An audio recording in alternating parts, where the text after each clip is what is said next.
الشهداء والصالحين وإلى جميع الأرواح المسلمين والمسلمات وإلى أرواح أبينا وأمنا. الفاتحة. أعوذ بالله من الشيطان الرجيم. بسم الله الرحمن الرحيم. الحمد لله رب العالمين الرحمن الرحيم مالك يوم الدين. إياك نعبد وإياك نستعين. اهدنا الصراط المستقيم صراط الذين أنعمت عليهم غير المغضوب عليهم ولا الضالين.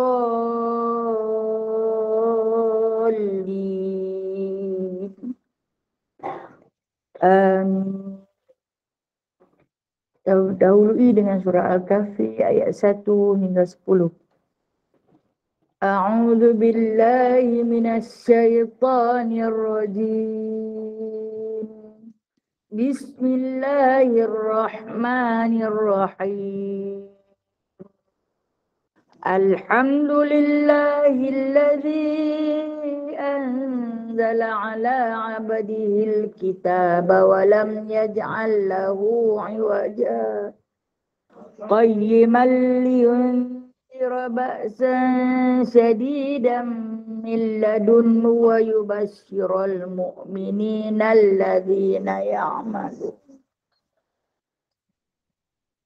anna lahum ajran hasana makithina fihi abada wa yunzira alladzina qalu ittakhadallahu walada ma lahum bihi min ilmin wala li abaihim kaburat kalimatan takhruju min afwahihim in yaquluna illa kadhiba fala'allaka bakhi'un nafsaka ala atharihim illam yu'minu bihadzal hadithi asafa.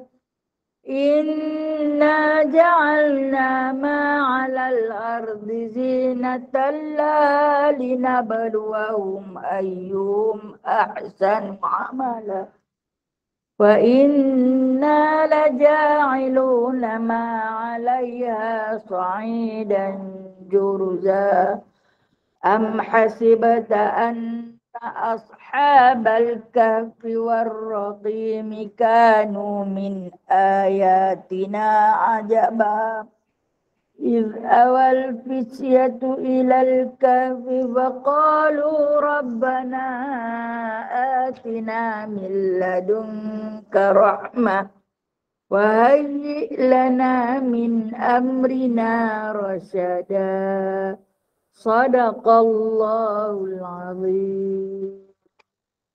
Allahumma salli salatan kamilatan wa sallim salaman tamman ala sayyidina Muhammadin alladhi tanhallu bihil uqadu wa tanfariju bil kurabu wa tuqda bil hawaiju wa tunalu bir raibu wa husnul khawatimi wa yustasqal ghamamu biwajhil karim wa ala alihi wa sahbihi fi kulli لمحة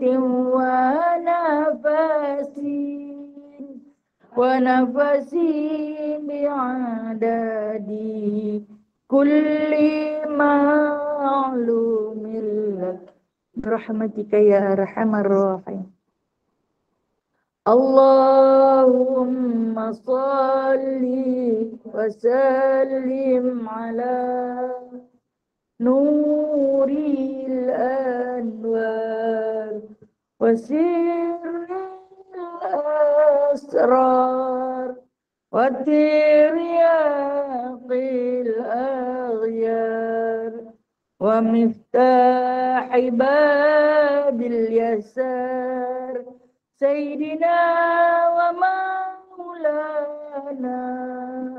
محمد المختار وآله الأطهار وأصحابه الأخيار عدد نعم الله وإفضاله. اللهم صل وسلم على سيدنا محمد الفاتح لما أغلق والخاتم. اللهم صل وسلم على سيدنا محمد الفاتح لما أغلق والخاتم لما سبق ناصر الحق بالحق والهادي لما سبق ناصر الحق بالحق والهادي إلى صراطك المستقيم إلى صراطك المستقيم وعلى آله وصحبه حق قدره ومقداره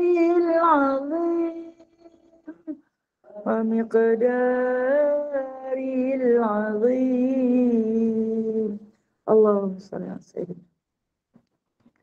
Bismillahirrahmanirrahim. Rabbi syrah li sadri wa yassir li amri wahlul 'uqdatam min lisani yafqahu qawli. Allahumma shalli ala sayidina Muhammad wa ala ali sayidina Muhammad.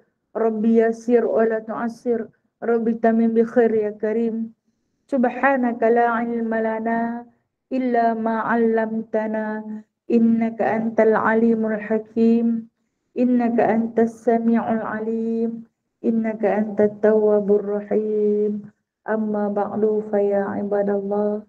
Alhamdulillah, wahai sekalian hamba-hamba Allah yang diridhai, yang dikasihi baginda sallallahu alaihi wasallam, yang sangat-sangat saya hormati.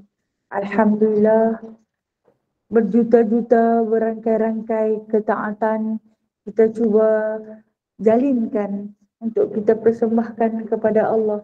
Mudah-mudahan persembahan kita ini adalah persembahan yang diterima. Ya Allah, terima kasih atas kurniaan-Mu kepada kami. Pada pagi ini dapat lagi kami menyambung usia, meminjam rezeki dan rahmat-Mu ya Allah, dengan segala limpah kurnia-Mu kepada kami. Terima kasih wahai Allah, masih lagi menghidupkan kami, masih lagi menerapkan Islam di dalam diri kami, masih lagi mencambahkan keimanan di dalam hati-hati kami. Terima kasih wahai Allah. Alhamdulillah, menambahkan keberkatan dalam kehidupan kita sehari-harian. Maka kita cari satu lubang di antara lubang-lubang ke surga, satu jalan untuk memudahkan jalan ke surga, yakni jalan menuntut-Mu. Tidak ada yang lebih dikasihi oleh Allah dan Rasul melainkan jalan orang yang menuntut-Mu. InsyaAllah pagi ini kita akan menyambung di antara rentetan hadis-hadis terakhir melalui kitab Syama'il Muhammadiyah yang mana insya-Allah kita akan sambung hari ini hadis yang ke-403. Masih lagi di dalam perbicaraan bab mengenai harta peninggalan Rasulullah sallallahu alaihi wasallam. Baik, sebelum tu saya jemput Kak Ina Kak Ina untuk bagi ada beberapa taklimat atau pengumuman. Jadi insya-Allah kita sama-sama dengar.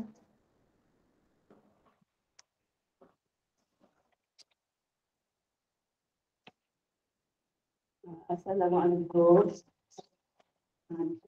Kalau kamu nak bincang, terima kasih semua. Yang doa bagi kita ini. Dan kedua, ada kutipan untuk mata. Yang itu dah akan sama. Mak Tahfiz tu Mak Tahfiz mana? Tapi kembali. Oh, baling. Okey, baik. Terima kasih. Terima kasih Kak Ina. Ada waktu kita baca pagi Jumaat. Kita ada baca surah Yasin untuk Kak Azizah. Alhamdulillah. Alhamdulillah Allah Ta'ala beri keringanan kepada beliau. Seperti mana yang berulang-ulang kali kita diasak oleh baginda sallallahu alaihi wasallam. Nabi berkata kepada kita dengan sabdanya, sesungguhnya sakit itu menghapus dosa. Kita hamba Allah yang berdosa selalu dikunjungi rasa sakit walaupun hanya sakit hati. Ya Kak Ina. Okey. Untuk kutipan Mahat Tahfiz di Bali. Insya-Allah ada sedikit siapa yang nak bagi boleh bagi dan seterusnya kita sambung muka surat berapa? Saya punya kitab 137 saya punya kitab. Kak Fatin 214. 214. 214. 214. Jadi ada dua versi kan? Kak Ila cuba angkat kitab Kak Ila. Oh, kitab tu. Kitab tu nanti saya tengok muka surat 658. Ya, hadis 403. Okey, hadis 403. Bismillahirrahmanirrahim. Haddatsana Muhammad bin Bashar qala haddatsana Abdul Rahman bin Mahdi qala haddatsana Sufyan an Abi Zinad anil A'raj an Abi Hurairah radhiyallahu anhu anin Nabi sallallahu alaihi wasallam qala la yaqsimu warathati dinaran wala dirhaman wala taraktu ba'da nafaqati nisa'i wa mu'natin amili wa huwa sadaqah. Abu Hurairah radhiyallahu anhu menyatakan Rasulullah sallallahu alaihi wasallam bersabda, ahli warisku tidak membahagi-bahagi dirham ataupun dinar. Apa yang aku tinggalkan selepas nafkah keluargaku dan bayaran kepada pekerjaku merupakan sedekah. Baik, ini satu hadis yang dibawa datang ataupun yang diceritakan semula oleh Abu Hurairah radhiyallahu anhu apabila radhiyallahu anhu mendengar sendiri Nabi SAW telah pun bersabda, yang mana kata Nabi, kalau aku mati, ahli warisku tidak menerima apa-apa pusaka daripada hartaku. Tak ada apa dia nak bagi dirham ke, dia nak bagi dinar ke, baginda tak ada dirham, baginda tak ada dinar. Makna dia tak ada duit ringgit. Tak ada apa yang nak dibahagikan. Sama ada dari segi harta, emas, perak, permata, belian ataupun pembahagian wang ringgit. Ini yang dimaksudkan oleh baginda sallallahu alaihi wasallam, tak ada dirham, tak ada dinar, tak ada apa-apa kepada baginda sallallahu alaihi wasallam. Tapi dia kata apa yang aku tinggalkan untuk nafkah keluargaku dan bayaran kepada pekerjaku merupakan sedekah. Kita tengok. Tadi kata Nabi tak ada apa. Tapi ni apa yang ditinggalkan. Bermakna ada. Baginda Nabi SAW ada meninggalkan 2 bidang tanah. Satu keping tanah ditinggalkan oleh baginda berada di Khaybar. Satu lagi berada di Fadak. Nah, tempat yang mana Nabi SAW pernah berperang mengusir puak-puak Yahudi daripada bumi Madinah. Bila Yahudi dah diusir keluar, maka tinggallah tanah kampung. Lalu dibahagikan kepada tentera-tentera muslimin, termasuklah baginda Nabi SAW. Nabi dapat. Satu lagi di Khaybar, satu lagi di Fadak. Dua bidang tanah yang diperolehi oleh baginda SAW. Ada satu tanah kebun yang di Fadak itu adalah kebun kurma. Yang satu lagi tanah biasa, tanah buat rumah. Jadi dalam hadis lain, selepas wafatnya baginda SAW, siapa pengganti baginda? Sayyidina Abu Bakar As-Siddiq. Sayyidina Abu Bakar As-Siddiq ini adalah seorang sahabat yang paling kuat memegang sunnah. Dia akan pegang sungguh-sungguh, kukuh. Jadi bila dia dengar Nabi cakap macam tu, aku mati aku tak tinggal apa. Untuk ahli keluarga aku, untuk diwarisi. Makna dia, kalau yang ada tu semua dianggap sebagai harta sedekah. Sedekah di sini maksud dia wakaf. Nabi wakafkan. Selepas wafatnya baginda SAW ni, Sayyidatina Fatimah, puteri tunggal yang masih hidup ketika itu, susah. Fatimah terkenal dengan kemiskinan dia. Dia dukung anak dia bersama dengan Sayyidina Ali pergi jumpa Abu Bakar As-Siddiq. Bila jumpa dengan Abu Bakar As-Siddiq, dia tanya kepada Abu Bakar As-Siddiq, wahai khalifah, aku nak tanya berkenaan dengan 2 bidang tanah milik ayahku. Boleh tak aku dapat? Dia nak lah makna dia. Kan? Sedangkan Abu Bakar As-Siddiq bersama dengan para sahabat lain pernah mendengar apa yang Nabi sabdakan, aku tak tinggal apa-apa untuk diwarisi. Kata Abu Bakar As-Siddiq, ya benar, Rasulullah ada tinggal 2 bidang tanah, satu di Khaybar, satu di Fadak. Tapi bukan untuk apa? Bukan untuk waris. Kerana Rasulullah dah hibah harta tu. Diwakafkan. Dan juga satu lagi, untuk pekerja-pekerjanya. Siapa yang dikata petugas ni dah? Petugas di sini bermaksud khalifah.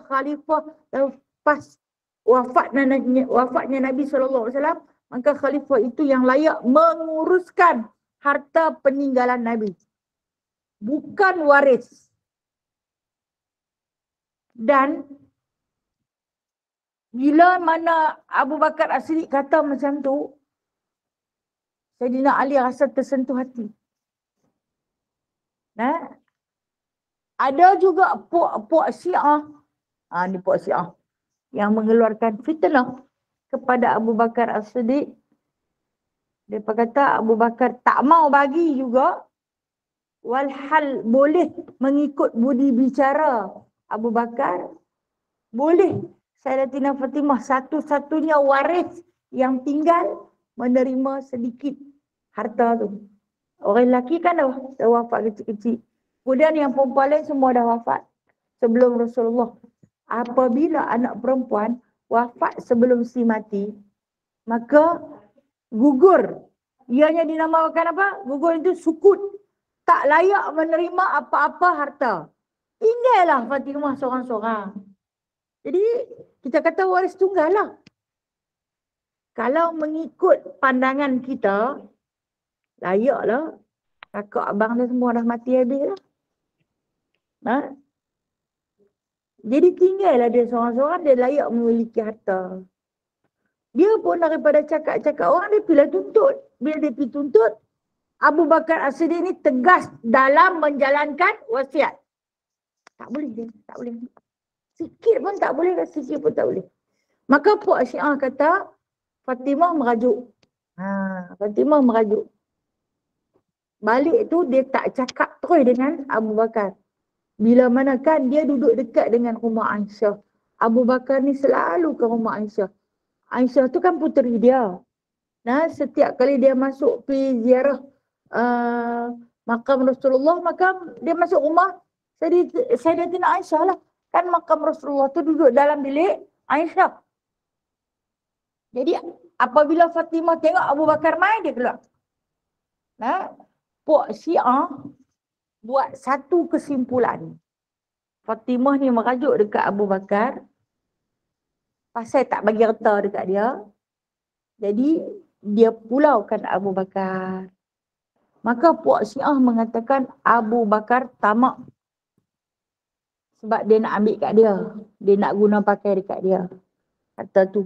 Dengan sebab tu dia tak mau bagi. Maka Ali juga tolak Abu Bakar. Tak baik Abu Bakar. Memang dalam peristiwa kita dah baca dah tentang 10 sahabat dijamin syurga. Pada hari bai'ahnya Abu Bakar As-Siddiq, hari dilantik Abu Bakar As-Siddiq, ada tak Saidina Ali di situ? Tak ada kan? Dia ada di mana? Dia ada di jenazah Rasulullah. Dia jaga jenazah bapa mertua dia lah. Sebab tu dia tak ada di persidangan Saqifah Bani Sa'adah. Puak-puak Syiah ni jahat. Mereka kata dia tak setuju dengan pelantikan Abu Bakar. Omar pandai-pandai pelantik. Sebab tu puak Syiah ni dia tak boleh terima Abu Bakar dan Osman, Abu Bakar dan Omar sebagai khalifah selepas Rasulullah. Mereka anti sungguh-sungguh. Mereka masuk dalam Raudah, tapi mereka melaknat 2 orang sahabat. Mereka tak terima. Mereka menerima Sayyidina Ali. Sebab bagi mereka, Ali lah yang paling layak menjadi khalifah selepas wafatnya Nabi. Sepatutnya Ali tu jadi Nabi. Tapi Nabi pindah jadi Nabi, Ali ketinggalan. Ini pahaman orang-orang Syiah yang mereka amalkan sampai hari ini. Dan sebab tu di antara negara yang tak masuk lagi jemaah dia sampai hari ini, yang diharamkan, pemimpin dia yang haramkan, Iran lah. Lama dah mereka tak masuk. Saya ingat daripada tahun 2010, mereka dah tak masuk lah. Mereka tak masuk dah. Sekarang dah 2022. Tolak dengan pandemik, jadi 10 tahun lah. 10 tahun Iran tak masuk ke dalam Madinah dan juga Mekah sebab tak suka melihat peninggalan-peninggalan Rasulullah dan para sahabat. Bagi mereka, Rasulullah itu adalah yang merampas takhta Ali. Jadi pada fahaman puak Syiah, Abu Bakar lah yang bolot harta peninggalan Rasulullah. Pasal Rasulullah kata tak boleh bagi dekat siapa-siapa.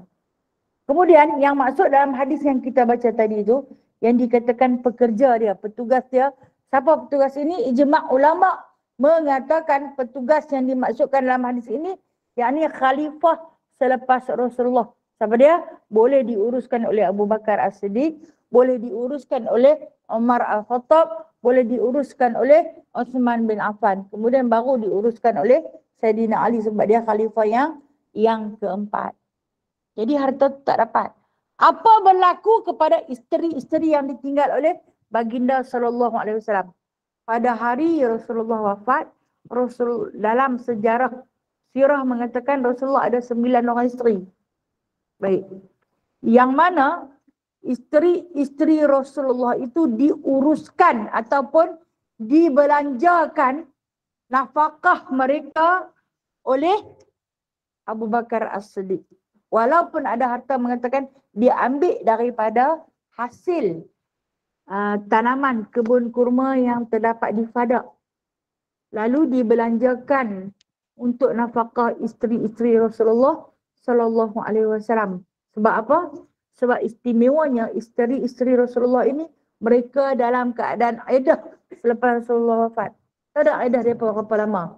Sepanjang hayat, seumur hidup, mereka berada dalam iddah. Maknanya mereka tak boleh dinikahi oleh siapa-siapa. Itu yang dikatakan iddah wafat. Yang paling lama adalah iddah wafat isteri-isteri Nabi sallallahu alaihi wasallam, kerana Nabi mengharamkan mereka bernikah dengan mana-mana lelaki selepas wafatnya baginda Nabi SAW. Okay, baik. Kalau ditanya, kalau ditanya pasal apa Rasulullah buat macam tu? Zalim kah? Walhal Sayyidatina Aisyah baru berusia 21 tahun. Kalau anak kita ada yang tak habis belajar lagi 21 tahun tu dah. Tapi dah tak boleh kahwin dengan siapa-siapa dah. Adakah zalim? Bukan. Kata Nabi SAW, sebab mereka nak duduk di dalam syurga bersama aku sebagai isteri aku. Jikalau mereka berkahwin dengan yang lain, putus. Terputus perhubungan di akhirat. Nanti dia kira perhubungan dia dengan suami yang terakhir dia hidup lah. Jadi saya ingat itulah ibu-ibu tunggal yang ada depan mata kita yang tak mahu kahwin ni, mungkin takut berpisah di akhirat nanti lah. Okay, tak salah lah, tak salah nak berkahwin. Tapi ada yang dia tutup pintu hati terus no? Tutup, jangan siapa tanya lah, dia tak mahu. Boleh berkahwin lagi. Sebab kalau kita tengok Rasulullah pun kahwin dengan janda-janda semua lah. Cuma apa Rasulullah tak boleh siapa-siapa dah. Pasal dia pernah hidup dengan Rasulullah dalam syurga. Kita ni tak tahulah yang dah pergi tu ke syurga ke mana kan. Tapi tak kisahlah. Sebab kalau ditanya, kenapakah isteri-isteri Rasulullah tidak boleh berkahwin lain? Diharamkan bernikah. Walhal Sayyidina Umar tu punya berkenan dekat Sayyidatina Aisyah. Sebab bijak, pandai. Dia sampai simpan hasrat dalam hati dia. Kalau wafat Rasulullah, dia nak ambil sebagai isteri. Tapi tengok, masa tu hadis tu tak keluar lagi. Keluar hadis. Bermakna, tak bolehlah dinikahi oleh siapa-siapa. Bermaksud di sini, harta peninggalan Rasulullah, iaitu di kalangan isteri pun, tak boleh diwarisi oleh sesiapa pun. Jadi siapa yang belah mereka yang ada 9 orang ni? Abu Bakar. Lepas Abu Bakar wafat, siapa belah? Umar. Ambil pada mana belanja tu? Harta yang Rasulullah wakafkan itu perbelanjaan daripada kebun kurma tu. Untuk ditampung nafkah kepada isteri-isteri Rasulullah. Dan kemudian, jika tak cukup, buah kurma bukan dia tiap bulan yang musim. Setahun sekali. Maka sepanjang tempoh itu dinafkah oleh siapa? Isteri Rasulullah ni bukan nak kata poseh. Maybe pun tak. Keluar rumah pun tak. Sekadar makan untuk hidup. Bukan hidup untuk makan. Jadi siapa yang biaya mereka? Abdul Rahman bin Auf. Abdul Rahman bin Auf. Bagi secara setiap bulan. Ada kalau kata dia dapat keuntungan, dia akan bagi sekaligus dalam satu hadis cerita. Dia bagi sekaligus, lepas tu boleh belanja seumur hidup. Isteri Rasulullah memang dididik oleh Rasulullah. Bukan nak bersalin baju tiap-tiap bulan. Bukan nak bersalin tudung, nak tukar beg tangan, nak salin kasut. Tak. Tapi mereka berpakaian sekadar menutup aurat, makan sekadar untuk berdiri mengerjakan solat. Yang tu saja hidup mereka. Kalau kita pakai, duk kata tak cukup, situlah. Tak cukup duk kata miskin papa ke dana, situlah. Walhal segala-galanya kita miliki. Itulah yang disebut sebagai Ummul Mukminin. Okey. Sikit sentuhan tentang Sayyidatina Fatimah yang dikatakan merajuk tu. Dia tak merajuk Kata Ibnu Katsir, dia tak merajuk.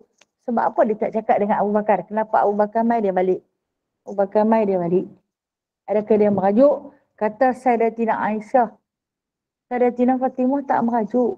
Dia sakit. Dia sakit. Dia di antara penunggu makam ayah dia. Dia tunggu sungguh-sungguh. Tapi bila dia tengok Abu Bakar masuk, dia cepat-cepat bangkit keluarkan. Dia seorang wanita paling pemalu. Dia minta tak dapat, sudah. Dia balik. Lepas tu dia bila dia jumpa Abu Bakar, kenapa dia tak bertegur siapa? Dia memang boleh tak cakap dengan mana-mana lelaki jika tanpa sebab. Nah, jadi puak Syiah ni jahat. Nah, apa kata dia tak bercakap? Dia tak cakap, tak ada hal dia nak cakap. Tak ada apa. Dia yang duduk ditunggu makam Rasulullah tu sebab dia rindu sangat-sangat kat ayah dia. Dan dalam tempoh itu kata Sayyidatina Aisyah, Fatimah ni sakit. Nah, ada yang kata dia sakit pada bahagian hati. Nah, mungkinlah kalau terlampau merindu, nah, kemudian dia demam, dengan sedikit demam dia wafat. Sayyidatina Fatimah di atas makam Nabi SAW dalam keadaan muka dia terlangkup pada bahagian hujung kepala. Nah, bila Aisyah tunggu tak keluar, pipi angkat, dia dah pun wafat. Nah, siap berpakaian. Tanda wanita solehah yang paling pemalu. Jadi maknanya, kalaulah anda sampai ke pendengaran kita melalui hadis-hadis Syiah ni, Syiah buat hadis banyak tau nak. Kita boleh beza ni hadis Syiah ni, dia merapu. Dia kata Fatimah merajuk dengan sebab tak dapat harta wasiat, harta pusaka Nabi, terus tak mahu cakap dengan Abu Bakar. Dah, dia tak merajuk pun. Dan kemudian bila mana wafatnya Sayyidatina Fatimah, Sayyidina Ali berjumpa dengan Abu Bakar. Membetulkan keadaan bila mana ada di kalangan tak dari puak Syiah tu menjalankan fitnah. Puak Syiah ni bermula daripada puak munafik lah. Fatimah suruh Sayyidina Ali kebumikan jenazah dia pada waktu malam. Kan? Saya cerita dah kan?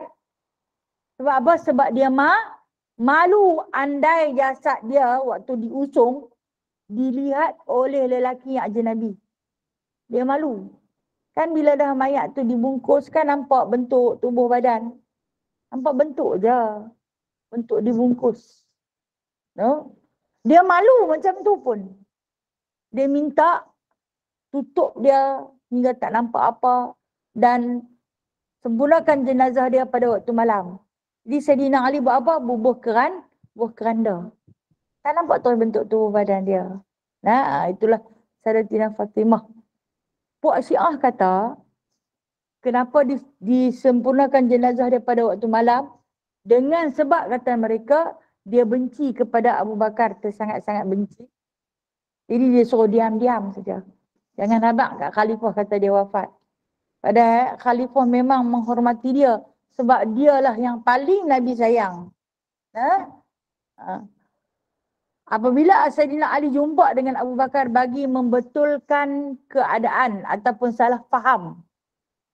Kita ni dalam duk tak percaya, bila orang duk main asok perkara yang sama, hati tu dia goyang juga dah. Tahu tak pasal apa dia tanam dia malam-malam? Pasal dia tak mau bagi tahu dekat hang. Dia memang tak suka dekat hang pergi ziarah jenazah dia. Pasal tu tak mau habaq dekat hang. Macam-macam apa kata. Dia memang terasa dengan hang. Lepas tu Abu Bakar jumpalah dengan Sayyidina Ali. Maka kata Sayyidina Ali, kami Ahlul Bait. Ahlul Bait ni keturunan Rasulullah SAW. Meridai engkau sebagai khalifah. Tak ada rasa tidak puas hati. Bahkan kami sentiasa membaiat engkau, bersumpah setia mentaati pemerintah engkau selagi pemerintahan engkau berlandaskan Al-Quran dan As-Sunnah. Maka kami patuh dan taat. Maka ketika itu terhurailah segala persoalan-persoalan ataupun terjawablah segala fitnah-fitnah yang telah pun dihamburkan oleh puak Syiah. Jahat dia ni lah. Syiah ni dia lahir daripada mana? Munafik. Baik, hadis seterusnya 404. Haddatsana Al-Hasan bin Ali Al-Ghalal. Qala haddatsana Bishrun bin Umar qala sami'tu Malik bin Anas an Zuhri an Malik bin Aus bin Hadathan qala dakhaltu ala Umar fa dakhala alayhi Abdurrahman bin Auf wa Talhah wa Sa'd wa ja'a Ali wal Abbas yaqtasimani fa qala lahum Umar anshudukum billadhi bi'idnihi taqumu as-sama'u al-ard Ata'lamuna anna Rasulullah sallallahu alaihi wasallam qala la nurathu ma taraknahu sadaqah. Faqalu Allahumma na'am. Wa fil hadithi qissatu tawilah. Malik bin Auf al-Hadan radhiyallahu anhu menyatakan, aku berkunjung ke rumah Umar. Maka datang Abdurrahman bin Auf, Talhah, Sa'ad. Talhah ni Talhah Ubaidillah, Sa'ad bin Abi Waqqas. Kemudian datang Ali bin Abi Talib dan Abbas. Abbas ni Sayyidina Abbas, pak penakan Nabi SAW, sambil berselisih pendapat. Maka Umar berkata, aku minta kamu semua bersaksi demi zat yang dengan izinnya tercipta langit dan bumi. Tahukah kamu sekalian bahawa Rasulullah SAW bersabda, kami tidak meninggalkan harta warisan. Apa yang kami tinggalkan adalah sedekah. Maka mereka menjawab, iya. Tahu. Okey, kita tengok dah. Ini satu hadis ni sebenarnya. Kisah tawilah. Ada satu cerita panjang dalam hadis ni. Maka dipendekkan oleh Imam At-Tirmizi rahimahullahu ta'ala dengan mengatakan penolakan dakwaan Syiah.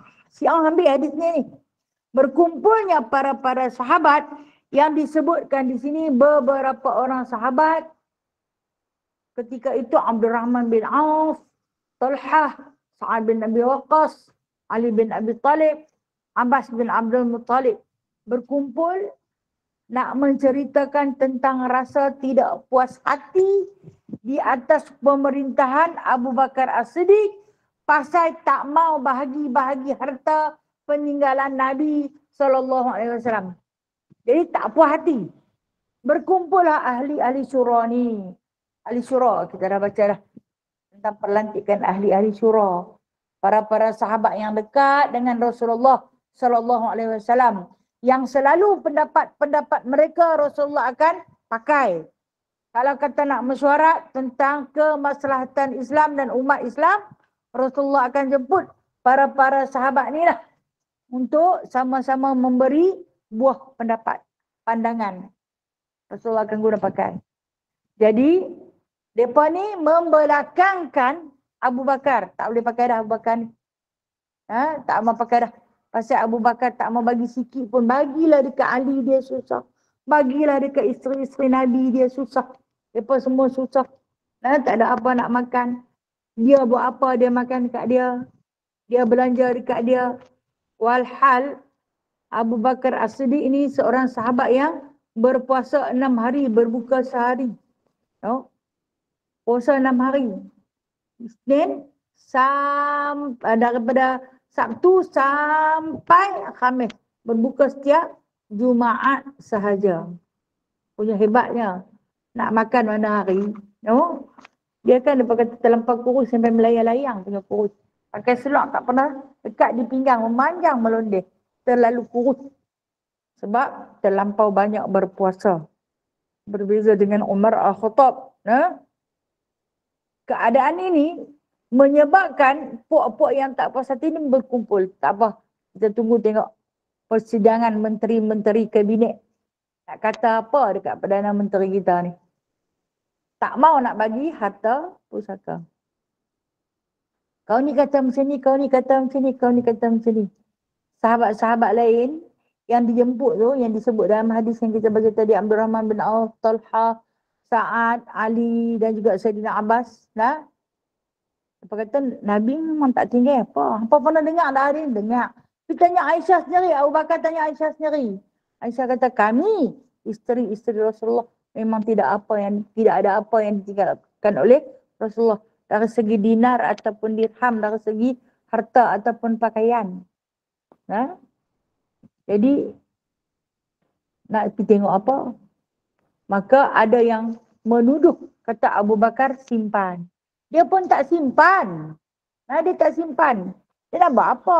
Dia pun ada harta dia. Jadi perbelanjaan untuk keluarga dia dah cukup. Dia pun kan nak belanja lebih-lebih. Zaman Rasulullah dan para sahabat, dia pun tak ada bank simpanan. Kita kira nak simpan.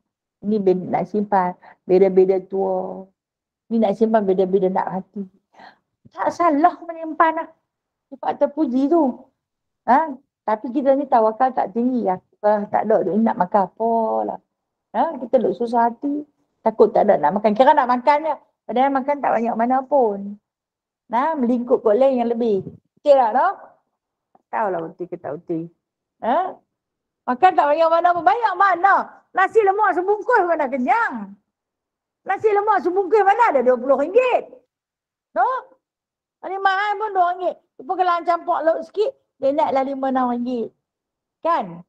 Hak yang dia duk belanja lebih tu, kok jalan lain. Betul tak? Tahu lah betul tak betul. Tapi rasa-rasa betul-betul je. Nah? Okey. Berbeza dengan isteri-isteri Rasulullah, dia pun tak ada apa. Sahabat-sahabat pun macam tu. Cukup ada makan. Sekadar nak mendirikan solat. Pakaian sekadar menutup aurat. Bukan macam kita warna macam-macam. Nah? Udung kala ni, baju kala ni, stokin, tak lagi sarung tangan. Tak lagi anak tudung. Beg tangan pula. Beg tangan, tak lagi kasut. Oh, kita dahsyat tu. Nah? Lepas tu dia tak pernah cukup lah. No? Allah. Yang tu kita. Kan? Dia pun tak ada. Tudung lepas ni macam kelambu tu. Terkup terus habis. Macam kelambu tu.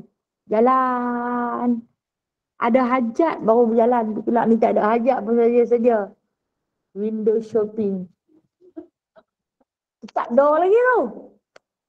Nah? Baru window tak ada lagi. Tak lagi dia ada lagi susah. Dari window dia bawa balik main hak yang plastik kecil-kecil. Tunggu dia ada.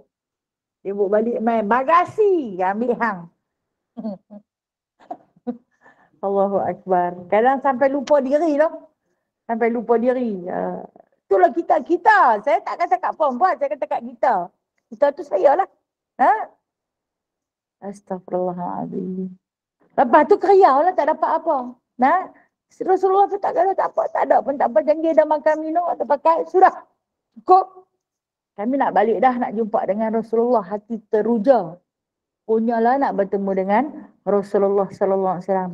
Nah, seronok kalau kata di kalangan mereka siapa yang mati dulu rasa bahagia dapat bertemu dengan Rasulullah sallallahu alaihi wasallam. Siapa yang pergi dulu dapat bertemu dengan Rasulullah sallallahu alaihi wasallam. Itulah yang ada pada diri para isteri. Kan kalau kita tengok dia antara mereka siapa yang pergi dulu? Fatimah Zahra pergi dulu, no? Ialah di antara yang terawal lepas Nabi wafat. Dia kata ayah dia sayang sangatlah dekat dia tu. Pasal tu dia yang dijemput paling awal untuk bersemayam bersama dengan Nabi SAW.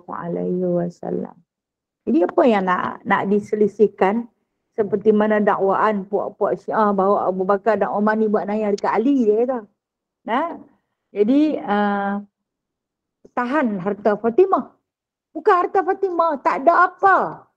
Itu yang bila mana Umar ni dia dengar sangat-sangat daripada duduk fitnah. Dia masuklah dalam kelompok tu. Dia kata, hampa dengar tak? Hampa dengar tak Rasulullah kata apa? Dia tak tinggal apa pun. Ya, betul kami dengar. Habis kalau hampa dengar, hampa tak boleh bela ke Abu Bakar? Bila mana orang duk cakap-cakap, bela lah. Kalau kita lah ni viral tak serta lah, no? Baik, seterusnya. Hadis 405. Haddatsana Muhammad bin Bashir qala haddatsana Abdul Rahman bin Mahdi qala haddatsana Sufyan bin Asim ibnu Bahdalah an Zir bin Hubash an Aisyah qalat mata raka Rasulullah sallallahu alaihi wasallam dinaran wala dirhaman wala syatan wala ba'iran qala wa asyukku fil abdi wal amah. Aisyah radhiyallahu anha menyatakan Rasulullah sallallahu alaihi wasallam tidak meninggalkan harta sedikit pun, baik dinar atau dirham, kambing atau unta. Berkata Sufyan, salah seorang perawi hadis ni, aku merasa ragu-ragu apakah Aisyah menyebut hamba lelaki dan hamba wanita. Maknanya di dalam hadis yang kita baca tadi tu, Aisyah berkata, Aisyah kata kami ni isteri Rasulullah ataupun waris Rasulullah, memang Rasulullah tak tinggal apa-apa. Tanda Rasulullah itu bersifat zuhud. Tak ada apa. Dia hidup, dia tak pernah mengumpulkan apa-apa harta. Jadi dapat kita tengok betapa rendahnya nilai keduniaan di sisi Rasulullah. Rendah nilai keduniaan. Tak ada apa harga dunia ni di sisi Rasulullah sallallahu alaihi wasallam. Jadi sifat tawakal baginda yang begitu tinggi menyebabkan Nabi wafat, dia tak tinggal apa-apa dekat isteri-isteri dia dan juga puteri dia. Hanya yang ditinggalkan adalah satu pesanan. Usikum, aku telah berwasiat kepada kamu, ittaqullah. Itulah pesan Nabi. Bertakwalah kepada Allah. Yang sampai hari ini orang tu baca di dalam khutbah Jumaat. Usikum wa iyaya bitaqwallah. Aku telah mewasiatkan kepada kamu dan kepada diriku untuk bertakwalah kepada Allah. Jikalau kamu bertakwa kepada Allah, nescaya segala permasalahan akan selesai. Tapi bila orang tak takwa kepada Allah tu yang duk main.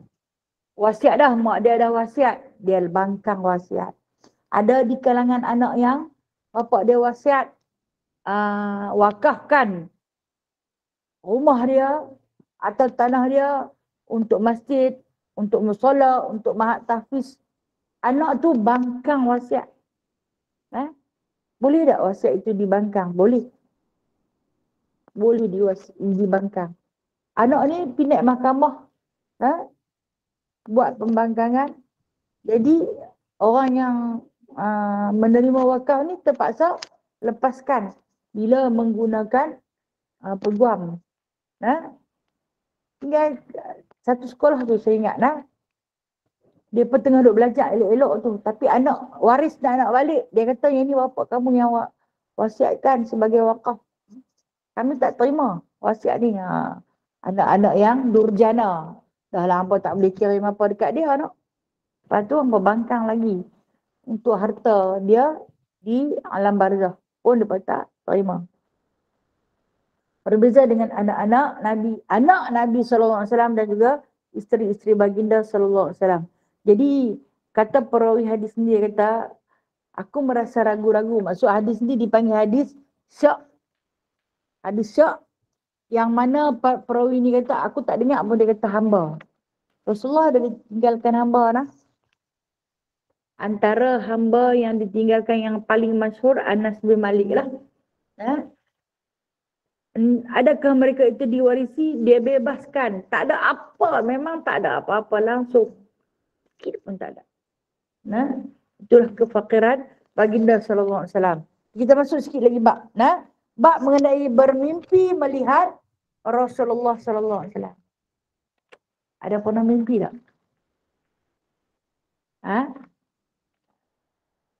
Kurniakanlah dapat melihat wajah mulia Nabi Muhammad di dalam mimpi walau sesaat, agar rindu kami terubat. Allah. Kurniaan tertinggi kurniaan tertinggi. Andai dapat melihat Nabi SAW. Sebab apa? Nanti kita baca dulu hadis ni . Hadis 406. Haddatsana Muhammad bin Bashar qala. Bukan dia. Betul kan? Okay. Haddatsana Muhammad bin Bashar qala haddatsana Abdul Rahman bin Mahdi qala haddatsana Sufyan an Abi Ishaq an Abi al-Ahwas an Abdullah bin Mas'ud an Nabi sallallahu alaihi wasallam qala man rani fil manam faqad rani fa inna syaitan la yatamatsalu bi. Abdullah bin Mas'ud radhiyallahu anhu menyatakan bahwasanya Rasulullah sallallahu alaihi wasallam bersabda, sesiapa melihatku dalam mimpi, maka dia benar-benar melihat diriku kerana syaitan tidak dapat menyerupaiku. Okey. Sambung satu lagi. Ini 3 hadis saya nak direct terus. 407, 408. Dia ni serangkai hadis. Matan yang sama, periwayat berbeza. Hadatsana Muhammad bin Bashar wa Muhammad bin Musanna. Qala hadatsana Muhammad bin Ja'far. Qala hadatsana Syu'bah. An Abi Husain. An Abi Salih. An Abi Hurairah. Qala Rasulullah sallallahu alaihi wasallam. Man rani fil manam faqad rani. Fa inna syaitan la yatasawwaru. Qala ya la yatashabbahu bi. Hadis daripada Abu Hurairah radhiyallahu anhu menyatakan bahawa Rasulullah sallallahu alaihi wasallam bersabda, sesiapa yang melihatku dalam mimpi, maka dia benar-benar melihat diriku. Kerana syaitan tidak dapat menyerupaiku. Hadis seterusnya 408, hadatsana Qutaibah qala hadatsana Khalaf bin Khalifah an Abi Malik al-Ashja'i an abihi qala Rasulullah sallallahu alaihi wasallam, man rani fil manan faqad rani. Qala Abu Isa wa Abu Malik hadha huwa Sa'd bin Tariq bin Asyam wa Tariq bin Asyam huwa min ashabi Nabi sallallahu alaihi wasallam wa qad rawa 'an Nabi sallallahu alaihi wasallam ahadits sami'tu Ali bin Ja'far yaqulu qala Khalf bin Khalifah ra'aitu Amr bin Hurais sahib Nabi sallallahu alaihi wasallam wa ana ghulam saghir. Yang tu dia nak cerita pasal periwayat hadis saja, dia nak abang. Yang betul-betul matan dia, man rani fil manam faqad rani. Tiga-tiga hadis ni dia nak fokuskan kepada matan hadis dengan kata Nabi sallallahu alaihi wasallam, man rani fil manam faqad rani. Siapa yang pernah tengok aku di dalam manam ni maksud ada mimpi. Siapa yang pernah tengok aku di dalam mimpi, sesungguhnya dia memang tengok aku. Tengok sungguh-sungguh. Bagaimana di dalam mimpi, begitu juga dalam hidup. Memang sungguh-sungguh. Kalau pakaian itulah Nabi. Kalau bauan itulah Nabi. Kalau cahaya itulah Nabi sallallahu alaihi wasallam. Sebab kata Nabi sallallahu alaihi wasallam, fa inna syaitan la yatamassalu bi. Sesungguhnya syaitan dia tak boleh berupa bentuk aku. Syaitan ni memang Allah Taala tak izinkan kepada dia untuk berupa macam rupa Nabi sallallahu alaihi wasallam. Bahkan semasa hayat Nabi sallallahu alaihi wasallam, syaitan ni mai dekat dengan Nabi pun tak boleh. Berhampiran dengan Nabi pun tak boleh. Dia punya takut. Apatah lagi dia nak merupa bentuk bagi macam Nabi. Sebab tidak mahu menimbulkan fitnah di kalangan umat manusia. Tidak semua orang boleh cerita. Semalam aku mimpi Nabi. Nabi main kata kat kau macam ni. Itu fitnah yang dibawa datang. Seandainya bermimpi Nabi dengan sebenar-benarnya, nescaya tidak boleh bercerita dengan sesungguh-sungguhnya. Tak boleh nak cerita betul-betul dengan sebab takut menimbulkan riak, kecuali mana dia boleh cerita lah. Okay? Kecuali untuk kongsi apa? Kongsi rasa. Kongsi rasa.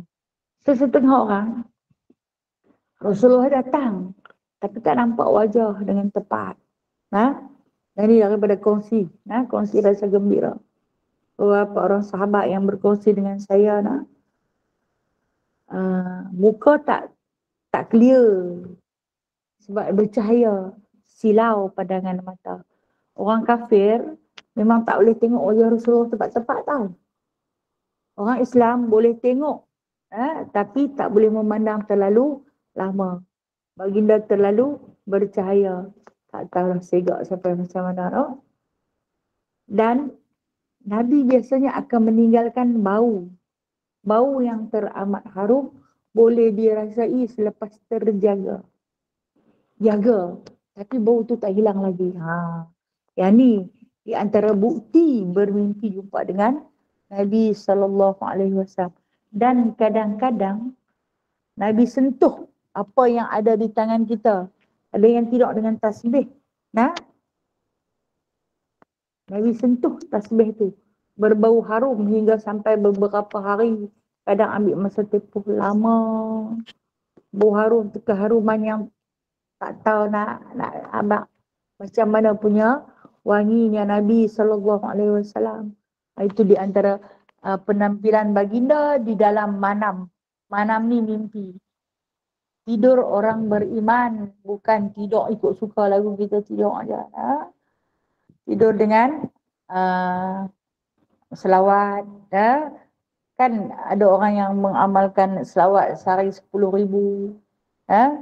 Ataupun dia bajet, dia target untuk diri dia selama tempoh 4 hari dia nak 40,000. Ataupun 100,000. Itu dia ada target untuk diri dia. Ni suka selawat, tak suka tak selawat. Ikut suka nak buat mana. Ini rezeki lah. Kalau tak dapat rezeki lah. Dan kemudian bila mana Rasulullah kata syaitan dia boleh merupa bentuk apa juga yang dia mahu. Allah Ta'ala bagi keizinan pada syaitan untuk menukar rupa bentuk dia. Apa juga bentuk dia boleh jadi. Dia nak jadi bukit ke, dia jadi bulan ke, dia bintang ke, dia boleh jadi. Tapi satu makhluk yang dia tak boleh jadi. Rasulullah SAW. Memang Allah Ta'ala tak izinkan kepada dia. Dan Allah Ta'ala bagi jadi syaitan dan jin ni, mereka ni bersekutu di dalam perbuatan jahat. Sebab syaitan dia tak pernah buat baik.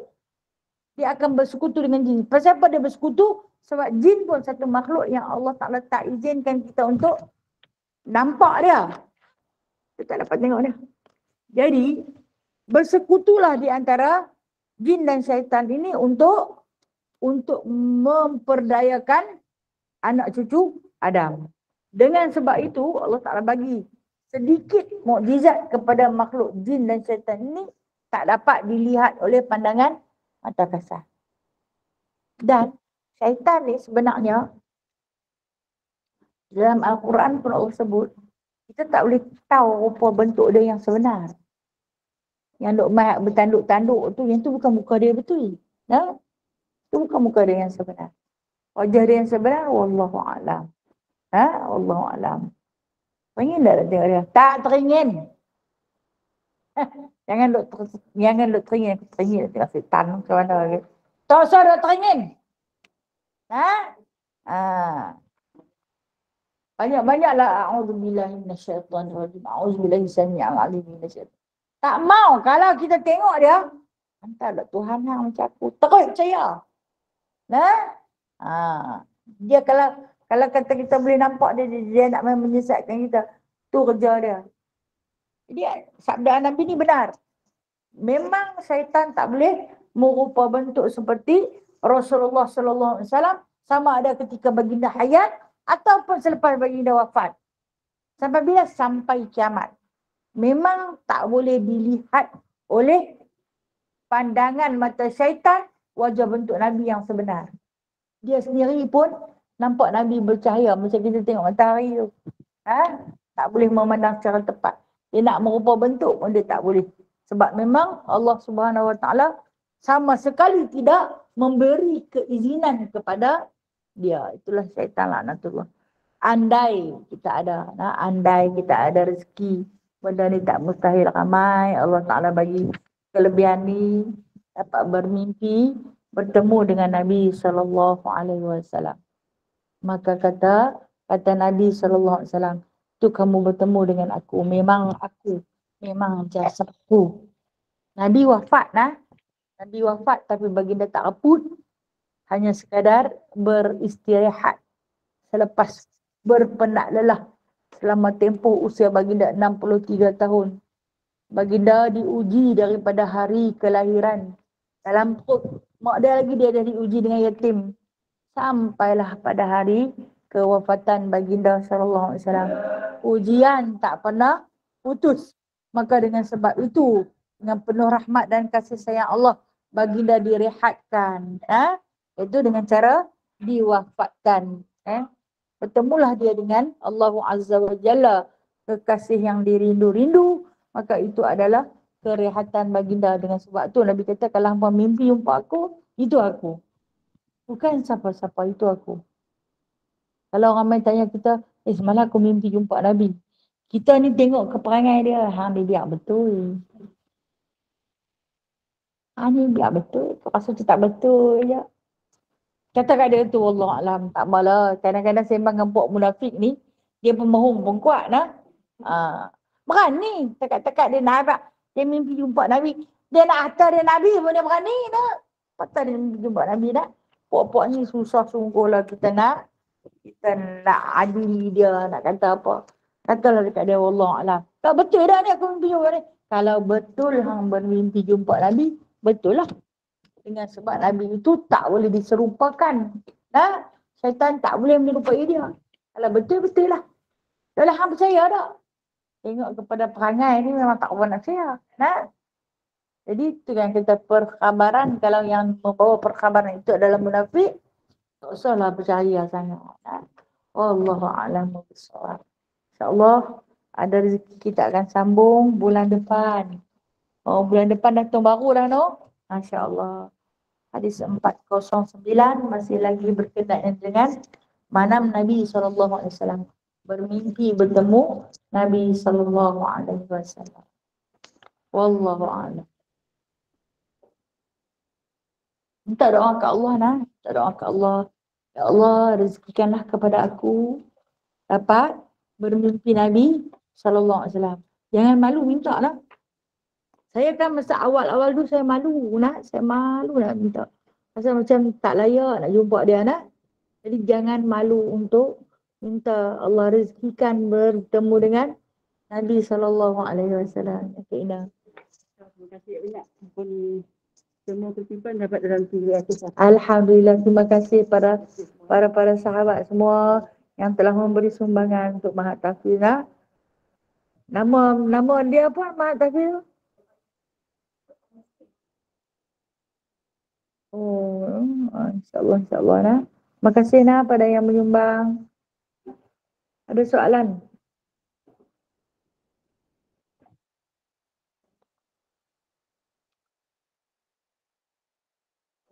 Ya. InsyaAllah.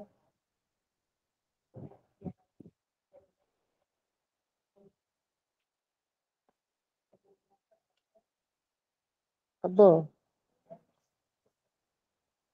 Bertaubat.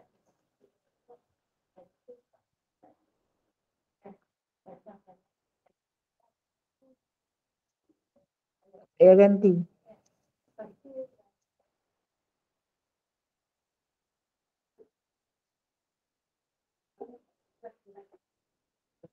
Selagi ada akan ganti dia.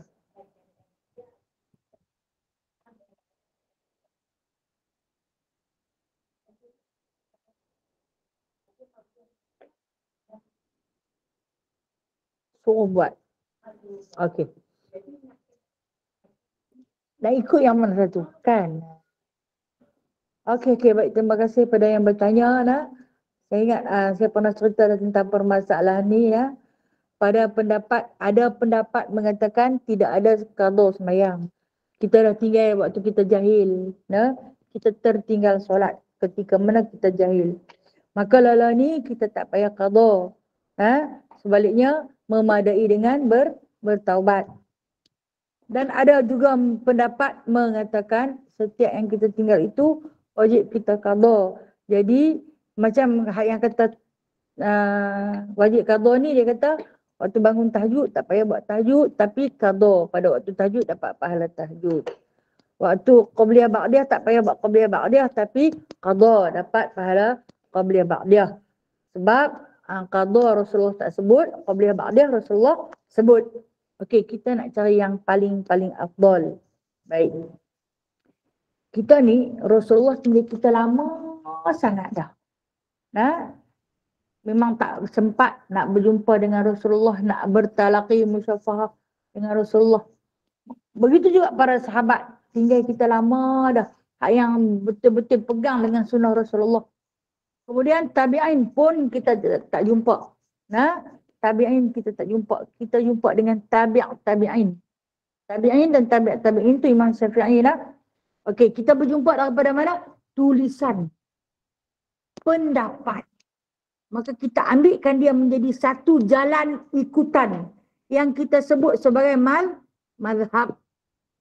Jalan ikutan untuk menuju kepada redha Allah dan redha Rasul. Jadi kita raikan pendapat Imam Asy-Syafi'i rahimahullahu ta'ala. Sebab dia tabi'in yang berguru dengan sahabat Rasulullah sallallahu alaihi wasallam. Dia pun tak jumpa dengan Rasulullah. Nah.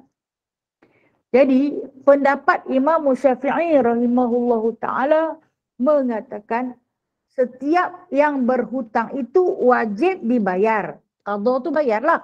Nah, qadha itu dimasukkan bayar. Maka walaupun Nabi tak sebut, tak ada, maksud dia tak ada hadis kursi atau hadis qat'i kata wajib bayar.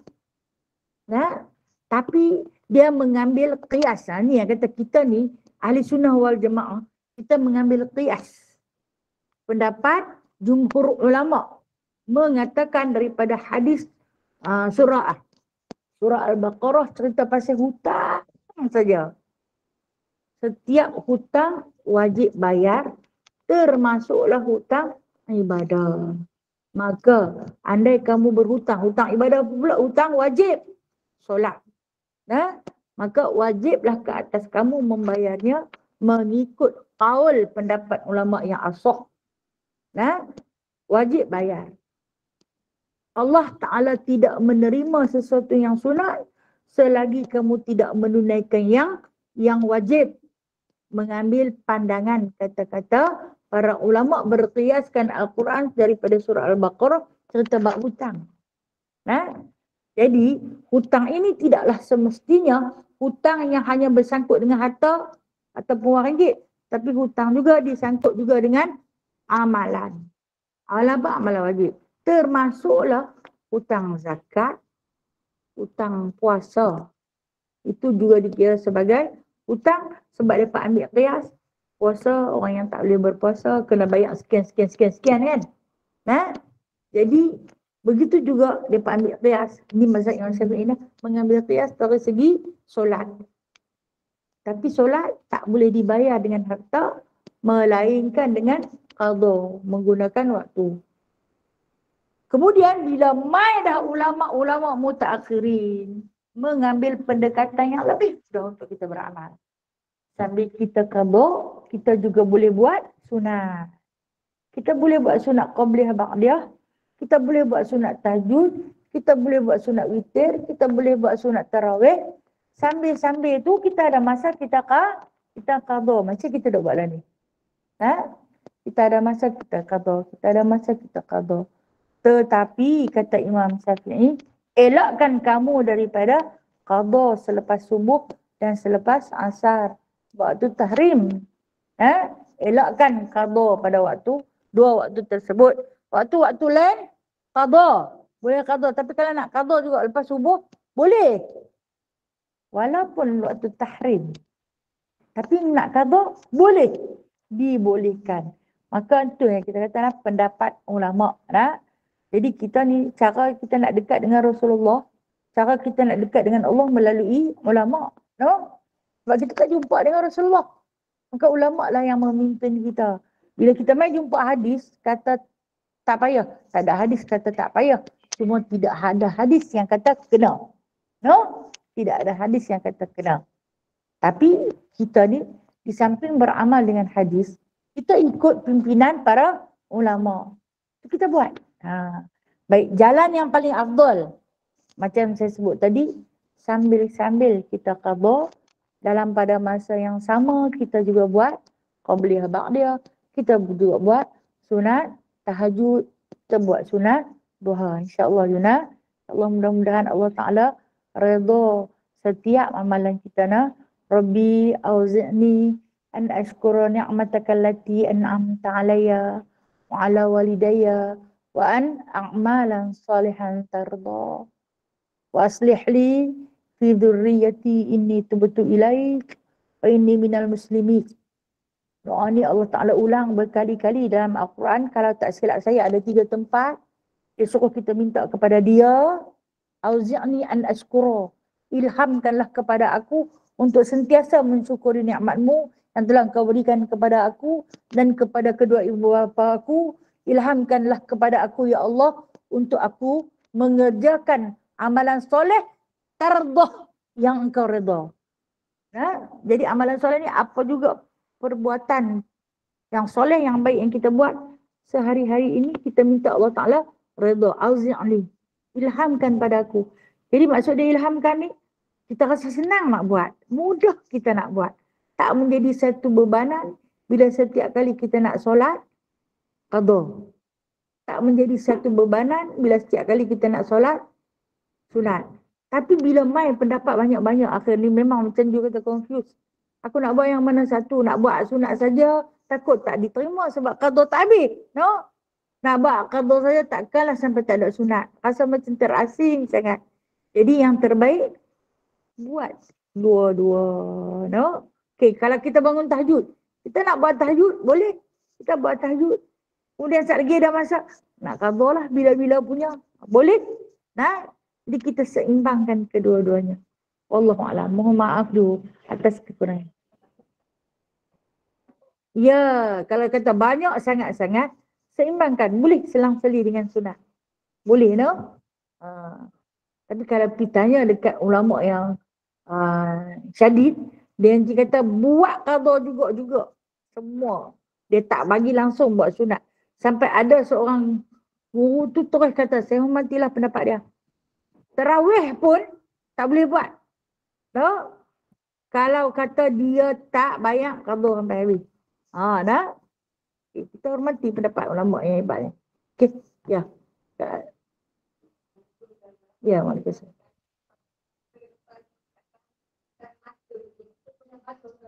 Ya boleh. Lepas tahajud, kita ada masa lagi, kita qada insya. Atau nak qada subuh, ikut suka apa yang kita nak qada. Tak kira waktu. Boleh insya-Allah. Boleh buat dua-dua sekali, no? Insya-Allah. Kan di samping tu kan kita bertaubat, no? Mohon keampunan pada Allah Ta'ala atas dosa-dosa jahil kita yang terdahulu. Dulu bukan kita tak tahu solat tu wajib. Nah, maksud dia kita tinggal ni bukan kerana jahil sangat pun. Kita beranak-beranak main, masuk akhir balik kita tahu kan solat tu fardu kan? Wajib kan? Tapi pasal apa kita tinggal? Tahu pasal apa? Kita ingkar. Sebab tu ulama mu'takhirin ni suruh kita qada juga sebab kita tinggal bukan kerana jahil. Kita tinggal kerana ingkar. Ingkar apa makna? Ketegang. Nah. Beban. Orang suruh sembahyang, hantar tak sembahyang tu? Tahu? Awak hantar sembahyang. Malah. Ingkar. Sebab tu dia kata wajib qada. Buat lupa orang yang ingkar tu. Jadi kita yang saya kata, kita terima pendapat kedua-duanya. Wallahualam. Bina? Habis minta maaf dah atas segala kesilapan saya, kelemahan diri saya. Semua itu adalah daripada diri saya sendiri. Yang sempurna, yang indah, yang baik itu adalah daripada Allah Ta'ala. A'udzubillahi minasyaitonirrajim. Bismillahirrahmanirrahim. Alhamdulillahirabbil alamin. Hamdan katsira, hamdan yuwafi ni'amahu wa yukafi'u mazidah. Ya Rabbana lakal hamdu kama yanbaghi li jalali wajhikal karim wa 'azimi sultanik. Allahumma iftah 'alaina futuhal 'arifin bihikmatik wa anshur 'alaina rahmatak wa dhakkirna ma nasina ya dzal jalali wal ikram. Allahumma rzuqna qabla al-mauti taubatan 'indal mauti syahadatan wa ba'dal mauti jannatan wa na'ima ya arhamar rahimin. Allahumma rabbana atina fid dunya hasanah wa fil akhirati hasanah wa qina adzaban nar wa adkhilna jannata ma'al abrar ya aziz ya ghaffar ya rabbal alamin. Wa sallallahu ala sayyidina Muhammadin walhamdulillahi rabbil alamin. Taqabbalallahu minkum. Taqabbal ya karim. Terima kasih semua nak. Assalamualaikum warahmatullahi wabarakatuh. Sallallahu ala Sayyidina Muhammad. Sallu ala Nabi sallallahu alaihi wasallam. Sallallahu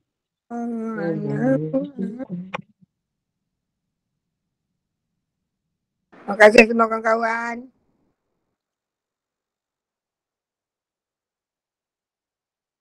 Terima kasih, Nang.